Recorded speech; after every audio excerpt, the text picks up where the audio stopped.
Hello friends, നമസ്കാരം. നമ്മുടെ LITV സീരിയലിലേക്ക് എല്ലാവർക്കും സ്വാഗതം. അങ്ങനെ നമ്മുടെ നന്ദയ്ക്ക് ചോറ് കൊണ്ടുവന്ന് വലിച്ചെറിഞ്ഞിട്ട് കൊടുക്കുക പോലീസുകാർ. ഭക്ഷണം കഴിക്കാൻ പറഞ്ഞു. അപ്പോൾ എനിക്ക് വേണ്ട എന്ന് നന്ദ പറഞ്ഞു. എത്ര നേരം ഇങ്ങനെ പട്ടിണി ഇരിക്കുമെന്ന് വനിതാ പോലീസുകാർ ചോദിക്കുക. എൻ്റെ മോളെ എൻ്റെ കൈകളിൽ കൊണ്ടുവന്ന് എത്തിക്കുന്നത് വരെ, അല്ലെങ്കിൽ മരിക്കുന്നത് വരെ എന്ന് നന്ദ പറഞ്ഞു കേട്ടോ. അങ്ങനെ അത് പറഞ്ഞ് നന്ദ വിഷമിച്ച് ഇങ്ങനെ ഇരിക്കുമ്പോൾ ഈ പുള്ളിക്കാരി അവിടെ നിന്ന് അങ്ങോട്ടേക്ക് പോയി. പിന്നെ കാണിക്കുന്നത് ഗൗതം കൊച്ചിന് ഭയങ്കര പരിചരണം അടുത്തിരുത്തി ഗൗരിയുടെ തലയിൽ ഇങ്ങനെ തുണിയിട്ട് കൊടുത്തിരിക്കുന്നു. നന്ദോട്ടൻ അപ്പുറം മാറിയിരിക്കുന്നു. അപ്പം അങ്ങനെയൊക്കെ മോക്ക് പനിയൊക്കെ കുറഞ്ഞില്ലേ, എന്നാൽ നമുക്ക് ഈ നെറ്റിയിലിട്ടിരിക്കുന്ന തുണി അങ്ങ് മാറ്റിയാലോ എന്ന് ഗൗതം ചോദിച്ചു. മാറ്റാമെന്ന് കൊച്ചു പറഞ്ഞു. അപ്പോൾ നന്ദുവിനോട് ആ തുണി കൊണ്ടൊന്ന് ബാസ്ക്കറ്റിലിട്ടേക്കാനും പറഞ്ഞു. അത് കഴിഞ്ഞപ്പോൾ ഇപ്പോഴാ പപ്പയ്ക്കൊരാശ്വാസമായതെന്ന് ഗൗതം പറയുക ഗൗരിയോട്. എൻ്റെ ഗൗരിമോളുടെ വയ്യാഴികയൊക്കെ മാറിയപ്പോൾ എന്ന് പറഞ്ഞപ്പോൾ കൊച്ചു ഇങ്ങനെ നോക്കുക ഗൗതത്തിനെ. പാവത്തിന് അറിയത്തില്ലല്ലോ. അപ്പോൾ ഇതുവരെ എന്ത് ടെൻഷനായിരുന്നെന്നോ. അപ്പോൾ എന്തിനാ ഇത്ര ടെൻഷൻ? അമ്മയ്ക്ക് പോലും ഇല്ലായിരുന്നല്ലോ ഇത്രയും ടെൻഷൻ. അപ്പോൾ അമ്മയെപ്പോലെ അല്ലല്ലോ പപ്പ, അമ്മ ഡോക്ടറല്ലേ. ഗൗരിമോൾക്ക് സുഖമില്ലാതെ വന്നാലേ അമ്മയ്ക്കറിയാം അതെങ്ങനെയാണെന്നും എന്തുകൊണ്ടാണെന്നും എപ്പോൾ മാറുമെന്നൊക്കെ. പപ്പയ്ക്കത് അറിയില്ലല്ലോ. പപ്പ പോലീസല്ലേ എന്നൊക്കെ ഇങ്ങനെ ചോദിക്കുക.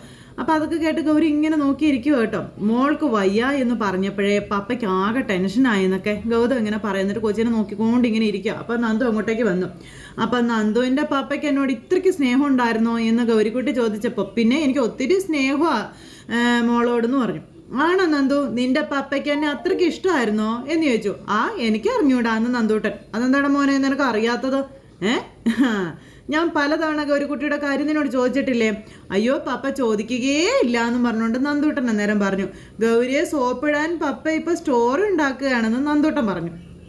അപ്പോൾ നീ എന്നോട് കള്ളം പറയല്ലേ എന്ന് ഗൗതം പറയുമ്പോൾ, പപ്പയാ കള്ളം പറയുന്നതെന്ന് പറഞ്ഞു നന്ദൂട്ടൻ. എടാ നുണയാ എന്നും പറഞ്ഞിരിക്കുക. അപ്പോൾ പപ്പ നന്ദു കള്ളം പറയില്ല, എനിക്കറിയാം പപ്പ ചോദിച്ചിട്ട് പോലും ഇല്ല എന്നുള്ളതെന്നും പറഞ്ഞ് നന്ദു പറയാം. നന്ദു ഒരിക്കലും കള്ളം പറയില്ല എന്നൊക്കെ ഗൗരി ഇങ്ങനെ പറഞ്ഞു. അപ്പം മനസ്സിൽ പപ്പയോട് ക്ഷമിക്കും മോളെ, പപ്പയ്ക്ക് അറിയില്ലായിരുന്നല്ലോ നീ എൻ്റെ പൊന്നു മോളായിരുന്നു എന്നൊക്കെ പറഞ്ഞ് സോറിയൊക്കെ പറയാം കൊച്ചിനോട്. അപ്പം സോറിയൊന്നും പറയണ്ട, പപ്പ ഇപ്പം എന്നെ സ്നേഹിക്കുന്നുണ്ടല്ലോ അത് മതിയെന്നും പറഞ്ഞുകൊണ്ട് നമ്മുടെ ഗൗരിക്കുട്ടി ഇങ്ങനെ ഗൗതത്തിന് ഉമ്മയൊക്കെ കൊടുക്കുന്നു. ഇതൊക്കെ കണ്ട് നന്ദോട്ടനപ്പുറം ഇങ്ങനെ ഒറ്റയ്ക്ക് മാറിയിരിക്കും കേട്ടോ. അങ്ങനെ കൊച്ചിനെ പിടിച്ചിങ്ങനെ ഇരിക്കുമ്പോൾ നന്ദൂട്ടൻ്റെ മുഖമൊക്കെ വല്ലാതായി. അപ്പോഴാണ് ബ്രെഡ് റോസ്റ്റൊക്കെ ആയിട്ട് നമ്മുടെ പിങ്കി അങ്ങോട്ടേക്ക് വരുന്നതും ഇത് കാണുന്നതും. അപ്പോൾ അങ്ങനെ ഗൗതം ആണെങ്കിൽ നന്ദൂട്ടനോട് ബ്രെഡ് റോസ്റ്റ് പോയി പിങ്കിയുടെ കയ്യിൽ നിന്ന് മേടിക്കാൻ പറഞ്ഞു. അത് ഗൗരിക്കുട്ടിക്ക് വിശക്കുന്നത് കണ്ടില്ലേ, പോയി വാങ്ങിക്കാൻ പറയാം. അപ്പോൾ കൊച്ചിനെ പറഞ്ഞു വിടുക. അപ്പോൾ പിങ്കി കൊണ്ടുവന്ന് കൊടുത്തു കഴിഞ്ഞപ്പോൾ ഇതിലെന്താ പിങ്കി ജാമാണോ തേച്ചിരിക്കുന്നതെന്ന് ചോദിക്കാം. അപ്പോൾ പീനട്ട് ക്രീം തേച്ചിട്ടുണ്ടെന്ന് പറഞ്ഞു. അപ്പോൾ ഇത് മോള് കഴിക്കാൻ പറഞ്ഞ് ഗൗരിക്ക് കൊടുക്കുക. അങ്ങനെ ഗൗരിയെ കഴിപ്പിക്കുകയാണ് ഗൗതം. ഇതൊക്കെ കണ്ടു കഴിഞ്ഞപ്പോൾ ഉണ്ടല്ലോ ഭയങ്കര സങ്കടം പിങ്കിക്ക്. നന്ദുവിനും സങ്കടമായി പിങ്കി നിൽക്കുന്നത് കണ്ടപ്പോൾ. നന്ദു എന്നിട്ട് നേരെ പിങ്കിയുടെ അടുത്തേക്ക് ചെന്നു. അമ്മേ, എന്താ അമ്മയുടെ മുഖം ആകെ മൂഡ് ഓഫ് ആയിട്ട് നിൽക്കുന്നത്, എന്ത് പറ്റിയെന്ന് ചോദിച്ചു. അപ്പോൾ പിങ്കി ഇങ്ങനെ നോക്കുക കേട്ടോ. അപ്പോൾ നന്ദുവിന് വെറുതെ അത് തോന്നിയതാണെന്ന് പറഞ്ഞു. അമ്മ മൂഡ് ഓഫ് ആയാലേ എനിക്ക് അറിയാൻ കേട്ടോ എന്ന് നന്ദൂട്ടൻ പറയുക. ഗൗതമാണ് ഇതൊന്നും മൈൻഡ് പോലും ചെയ്യുന്നില്ലേ. ഗൗരിയെ കഴിപ്പിക്കാനുള്ളൊരു വ്യഗ്രതയാണ്. അപ്പോൾ എൻ്റെ മോൻ പോലും എൻ്റെ മോൻ മൂടോട്ട് മനസ്സിലാക്കി, എന്നിട്ട് ഗൗതത്തിന് അത് മനസ്സിലായില്ലല്ലോ എന്നിങ്ങനെ നമ്മുടെ പിങ്കി മനസ്സിൽ ചിന്തിക്കുക. അങ്ങനെ നന്ദൂട്ടനെ ഇങ്ങനെ ചേർത്ത് പിടിച്ച് പിങ്കി എന്നിട്ട് അവിടെ നിൽക്കുക. അപ്പം നന്ദു കഴിക്കുന്നില്ലേടാ എന്ന് ഗൗരി ചോദിച്ചു കേട്ടോ. അപ്പോൾ അവൻ പിന്നെ കഴിച്ചോളും, മോൾക്കല്ലേ വയ്യാത്തത്, മോള് കഴിച്ചോളാൻ പറഞ്ഞു. അപ്പോൾ നന്ദൂട്ടനെയും മാറ്റി നിർത്തുകയാണ് ഗൗതം. ഇതൊക്കെ ഭയങ്കരമായിട്ട് വിഷമമാക്കുവാണ് നന്ദൂട്ടൻ. അപ്പം നന്ദൂട്ടൻ അമ്മ വേറെ ഉണ്ടാക്കി തരാട്ടോ എന്ന് പിങ്കി പറഞ്ഞു. അങ്ങനെ നന്ദൂട്ടനെയും കൂട്ടിക്കൊണ്ട് പിങ്കി അവിടെ നിന്ന് അങ്ങോട്ടേക്ക് പോകണു. അവർ രണ്ടുപേരും കൂടെ അങ്ങോട്ട് പോകുമ്പോൾ കുറച്ച് കഴിയുമ്പോൾ ഈ ക്ഷീണമൊക്കെ മാറും കേട്ടോ. പാല് കുടിച്ചാൽ ഓക്കെ ആകുമെന്ന് ഗൗതം കൊച്ചിനോട് പറയുന്നു. ഭയങ്കര സ്നേഹവും കാര്യങ്ങളൊക്കെ. അപ്പോൾ ഇത് പിങ്കി നോക്കുക. അങ്ങനെ പിങ്കിയുടെ നോട്ടമൊക്കെ കണ്ടപ്പോൾ പിങ്കി നോക്കും. അപ്പോൾ ഗൗതത്തിൻ്റെ കാട്ടായും സംസാരമൊക്കെ കേട്ടപ്പോൾ പിങ്കി നന്ദൂട്ടനെ ഒന്ന് നോക്കി. അതിൻ്റെയും ചങ്ക് തകരുന്ന പോലെ. അപ്പം നന്ദു ഇപ്പോൾ സ്വന്തം കൊച്ചല്ലല്ലോ, സ്വന്തം കൊച്ചിനെ കിട്ടിയല്ലോ. അപ്പോൾ അമ്മയ്ക്കും മോനും ഒരേ സ്വഭാവമാണ്. അപ്പോൾ കാണുന്നവനെ അപ്പാന്ന് വിളിക്കുന്ന സ്വഭാവം. എന്തായാലും ലക്ഷ്മിയും അതുപോലെ ഗൗതവും അങ്ങനെയാണെന്ന് അവർ തെളിയിച്ചുകൊണ്ടിരിക്കുക. അങ്ങനെ ഗൗരിയെ കഴിപ്പിക്കലോ. അപ്പോഴേക്കും പിങ്കിക്ക് കരച്ചിൽ വന്നു. പിങ്കിയുടെ കണ്ണിൽ നിന്ന് കണ്ണുനീര് വീഴാൻ തുടങ്ങി. അത് നമ്മുടെ നന്ദൂട്ടൻ്റെ കയ്യിൽ വീണു. അമ്മ എന്തിനാ കരയുന്നേ, അമ്മയുടെ കണ്ണുനീരെൻ്റെ കൈകളിൽ വീണു എന്ന് നന്ദൂട്ടൻ പറയാം. അപ്പോൾ പിങ്കിക്ക് സഹിച്ചില്ല. പിങ്കി കുഞ്ഞിനെ കെട്ടിപ്പിടിച്ച് ഒരൊറ്റ കരച്ചിലായിരുന്നു. എന്നിട്ട് കുഞ്ഞിനെയും കൂട്ടിക്കൊണ്ട് അവിടെ നിന്ന് അങ്ങോട്ടേക്ക് പോയി. അങ്ങനെ അവരങ്ങ് പോയി കഴിഞ്ഞപ്പോൾ പിന്നെ കാണിക്കുന്നത് നന്ദയാണ്. അപ്പോൾ നന്ദയാണെന്നുണ്ടെങ്കിൽ അവിടെ പോലീസുകാരോടൊക്കെ ഇങ്ങനെ പറയുന്നുണ്ട്.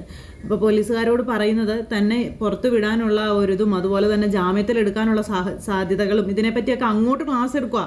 അപ്പോൾ അതൊന്നും നിഷേധിക്കുന്ന ആ ഒരു ഇതിനെപ്പറ്റിയൊക്കെ ഇങ്ങനെ നമ്മുടെ നന്ദ ഇങ്ങനെ പറയുന്നുണ്ട്. അപ്പോൾ അവർ പറഞ്ഞു, സാർ ഇവിടെ വരെ വരുന്നത് വരെ നിങ്ങളൊന്ന് വെയിറ്റ് ചെയ്യൂ, നിങ്ങളിങ്ങനെ വഴക്കുണ്ടാക്കല്ലേ, ഒന്ന് ക്ഷമിക്കുമെന്ന് പറഞ്ഞു. അപ്പോൾ ക്ഷമയുടെയും സഹനത്തിൻ്റെയും നെല്ലിപ്പലകയിലാണ് ഞാനിപ്പോൾ നിൽക്കുന്നതെന്നുള്ള കാര്യം നന്ദ ഇങ്ങനെ പറയാം. എനിക്ക് എൻ്റെ ഫോണെങ്കിലും തന്നേ പറ്റുമെന്നും പറഞ്ഞുകൊണ്ട് നന്ദ തർപ്പിച്ച് പറഞ്ഞു. 15 മിനിറ്റ് കൂടി ഞാൻ ക്ഷമിക്കുമെന്നും അത് കഴിഞ്ഞാൽ പിന്നെ ഞാൻ എന്താ ചെയ്യാൻ പോകുന്നതെന്ന് എനിക്ക് തന്നെ നിശ്ചയമില്ല എന്നും നന്ദ പോലീസുകാരിയോട് പറഞ്ഞു. ചെല്ല എൻ്റെ ഫോൺ എടുത്തിട്ട് വരാൻ പറഞ്ഞു. അങ്ങനെ ആ പോലീസുകാരിയെ പറഞ്ഞു വിട്ടു. നന്ദ എന്നിട്ട് ദേഷ്യപ്പെടുക. അപ്പോൾ അവർ ഫോൺ എടുക്കാനായിട്ട് നിൽക്കുന്ന ഈ സമയത്താണ് നമ്മുടെ പഴയ ADGP സാർ അങ്ങോട്ടേക്ക് വരുന്നത്. അപ്പോൾ സാർ എന്ന് പറഞ്ഞു വിളിച്ചപ്പോൾ ഇവിടുത്തെ SHO എവിടെയാണെന്ന് ചോദിച്ചു. അപ്പോൾ വിളിക്കാമെന്ന് പറഞ്ഞു. അങ്ങനെ അയാൾ അങ്ങോട്ടേക്ക് വന്നു. അയാൾ വന്നു കഴിഞ്ഞപ്പം നന്ദയുടെ കേസ് ചോദിച്ചു. നന്ദയെ എന്തിൻ്റെ പേരിലാണ് നിങ്ങൾ കോടതിയിൽ ഹാജരാക്കാൻ പോകുന്നത് എന്ന് ADGP സാറ് ചോദിക്കാം. അപ്പോൾ സാർ അത് ഒരു പ്രതിയെ അറസ്റ്റ് ചെയ്ത് കഴിഞ്ഞാൽ 24 മണിക്കൂറിനകം കോടതിയിൽ ഹാജരാക്കണമെന്നുള്ളൊരു നിയമം ഉണ്ടല്ലോ, അറിയാത്തതാണോ അത് SHOയ്ക്ക് എന്നൊക്കെ ഇങ്ങനെ ചോദിച്ചു. അത് പിന്നെ ചെറിയൊരു പ്രശ്നമുണ്ട് സാർ, നന്ദയുടെ അറസ്റ്റ് ഇതുവരെ രേഖപ്പെടുത്തിയിട്ടില്ല എന്നുള്ള കാര്യങ്ങൾ ഇങ്ങനെ പറഞ്ഞു. കമ്മീഷണർ സാറ് പറഞ്ഞത് അദ്ദേഹം കൂടി വന്നിട്ട് FIR തയ്യാറാക്കി കേസ് രജിസ്റ്റർ ചെയ്താൽ മതിയെന്നാണെന്ന് പറയുമ്പം താനീ ചെയ്യുന്നതിൻ്റെ ഭവിഷ്യത്ത് എന്താണെന്ന് തനിക്ക് അറിയാമോ എന്ന് ചോദിച്ചു. സാർ പ്ലീസ്, വേറെ നിവർത്തിയൊന്നും ഇല്ലാത്തത് കൊണ്ടാണ് കമ്മീഷണറുടെ ഓർഡറിനെ ധിക്കരിച്ചാൽ ഉണ്ടാകാൻ പോകുന്ന അവസ്ഥ ഞാൻ പറയാതെ തന്നെ സാറിന് അറിയാവുന്നല്ലേ എന്ന് ചോദിച്ചു. മനസ്സിലായി, കമ്മീഷണർക്കുള്ളത് ഞാൻ കൊടുത്തോളാം എന്ന് ADGP പറയാം. എവിടെ നന്ദ? അപ്പോൾ സാർ അവിടെ ഇരുന്നോളൂ, ഞാൻ നന്ദ ഇങ്ങോട്ട് കൊണ്ടുവരാമെന്ന് പറഞ്ഞു. അതിൻ്റെ ആവശ്യമൊന്നുമില്ല, നന്ദ ഇപ്പം ഏത് അവസ്ഥയിലാണോ അങ്ങനെ തന്നെയാണ് എനിക്ക് അവളെ കാണേണ്ടതെന്നുള്ള കാര്യങ്ങൾ സാർ ഇങ്ങനെ പറയാം. നന്ദ ഇങ്ങനെ അവിടെ ഇങ്ങനെ തല കുമ്പിട്ട് ഇങ്ങനെ ഇരിക്കുക കേട്ടോ നിലത്ത്. അപ്പോഴാണ് സാർ അങ്ങോട്ടേക്ക് വരുന്നതും നന്ദയെ കാണുന്നു. നന്ദ എന്നും പറഞ്ഞ് വിളിച്ചു. സാറിനെ കണ്ടപ്പോൾ ഭയങ്കര പ്രതീക്ഷയോടെ ചാടി എഴുന്നേക്കുവാ നന്ദ. സാർ എന്നും പറഞ്ഞ് വിളിച്ചു. സാർ വന്നല്ലോ എന്ന് പറഞ്ഞപ്പോൾ എന്താ നന്ദ, നിനക്കും ഗൗതമനും ഇടയിൽ എന്തൊക്കെയാണ് സംഭവിച്ചതെന്ന് ഇങ്ങനെ ചോദിക്കുക. ആ സമയത്ത് എല്ലാം ഞാൻ പറയാം സാർ എന്ന് പറഞ്ഞ് നന്ദ എല്ലാ കാര്യങ്ങളും സാറിനോട് പറയുക. അന്ന് ഇന്ത്യവരത്തിൽ നിന്ന് ഇറങ്ങിയപ്പോൾ തൊട്ടുള്ള കാര്യങ്ങൾ തൊട്ട് പിന്നെ കുഞ്ഞിനെ കണ്ടത്, അതിനുശേഷം ഇവർ തമ്മിൽ അടുത്തത്, പിന്നെ നന്ദൂട്ടനെ ചികിത്സിച്ചത്, പിന്നെ കുഞ്ഞുങ്ങളെ പിടിച്ചുകൊണ്ട് പോയത്, എല്ലാ കാര്യങ്ങളും അങ്ങനെ എല്ലാം നന്ദ പറഞ്ഞു. നിർമ്മൽ എന്നോട് ചോദിച്ചു എന്താ പുറത്തിറങ്ങാനുള്ള വഴിയെന്ന്. എനിക്ക് മുന്നിൽ മറ്റൊരു വഴിയും ഇല്ലാത്തത് കൊണ്ടാണ് സാറിനെ ചെന്ന് കാണാൻ ഞാൻ നിർമ്മലിനോട് പറഞ്ഞതെന്ന് നന്ദ പറയുമ്പം അയാൾ രാത്രി തന്നെ എൻ്റെ അടുത്ത് വന്നിരുന്നു. അതാണ് ഞാൻ ഏർലി മോർണിംഗ് തന്നെ പുറപ്പെട്ടതെന്നുള്ള കാര്യം സാർ ഇങ്ങനെ നന്ദയോട് പറയാം. കുഞ്ഞ് കാരണം നിങ്ങൾക്കിടയിൽ ഇത്രയും പ്രശ്നം ഉണ്ടായെന്നൊക്കെ പറയുന്നത് അത്ഭുതം തന്നെയല്ലേ എന്ന് ചോദിച്ചു. അപ്പോൾ ഇവിടെ അയാൾ സാമന്ത ചക്രവർത്തിയെ പോലെയാണ് സാർ എന്ന് പറഞ്ഞുകൊണ്ട് നന്ദ കാര്യങ്ങളൊക്കെ പറഞ്ഞു കൊടുക്കുക സാറിന്. അയാൾ യുദ്ധം പ്രഖ്യാപിച്ചപ്പോൾ മുതൽ എനിക്ക് എന്ത് ചെയ്യണമെന്ന് അറിയില്ലായിരുന്നു എന്ന കാര്യങ്ങളും നന്ദ പറഞ്ഞു.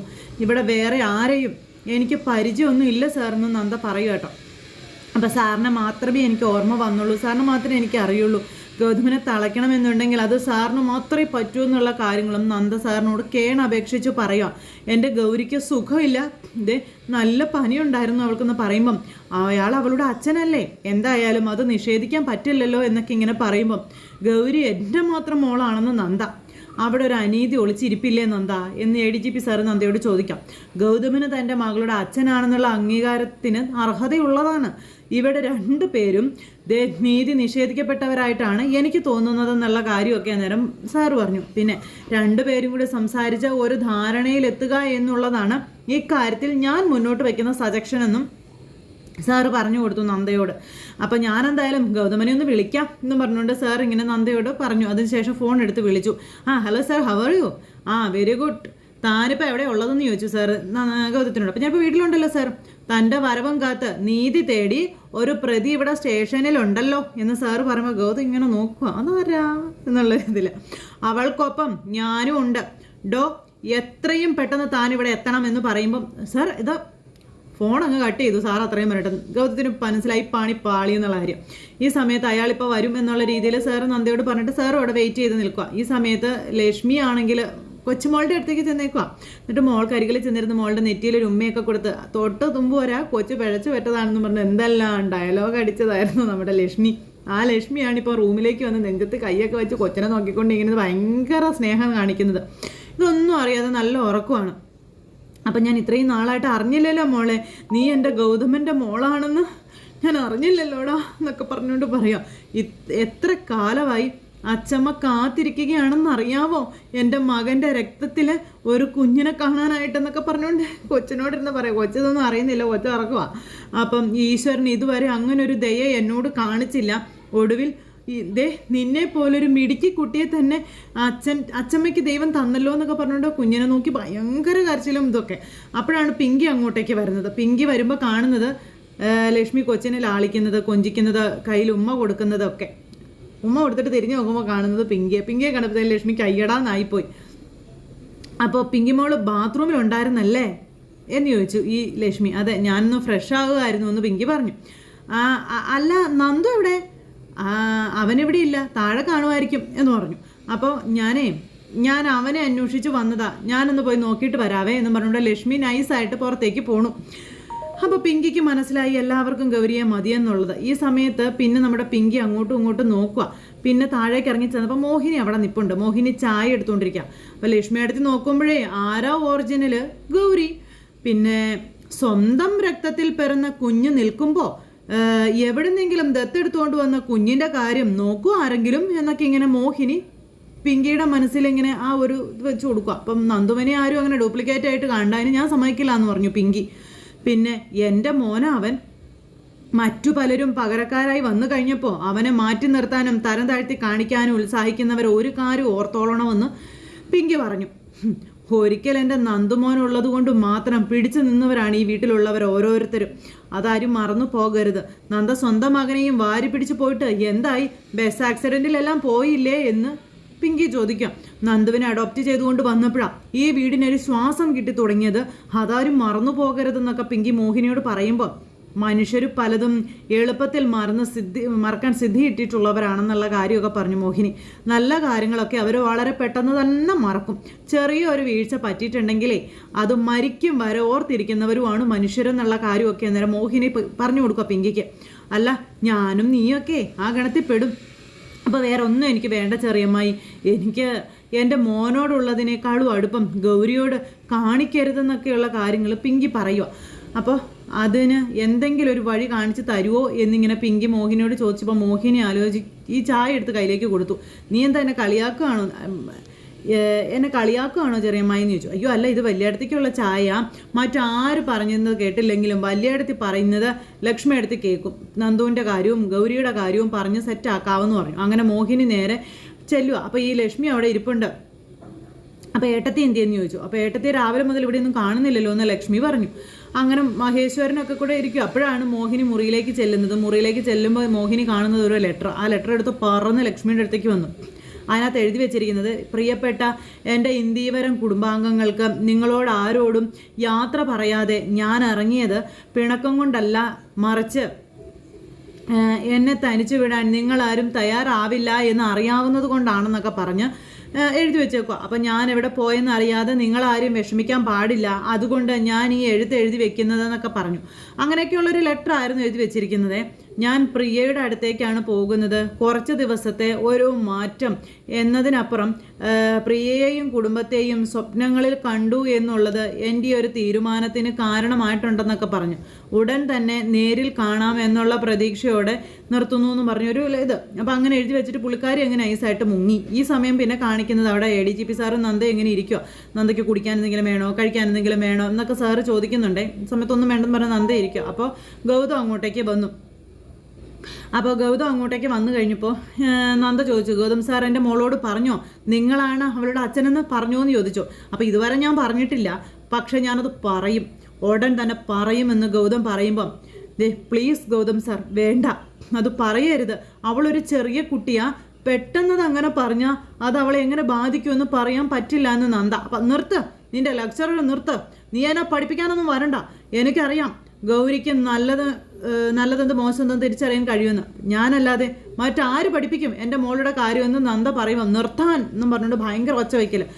നിങ്ങൾ രണ്ടുപേരും ആദ്യം ഈ സംസാരം ഒന്ന് നിർത്താൻ അന്നേരത്തേക്കും സാറ് ഗൗതത്തിനോട് പറഞ്ഞു. ഭയങ്കര ധാർഷ്ട്യത്തോടെയാണ് സംസാരിക്കുന്നത്.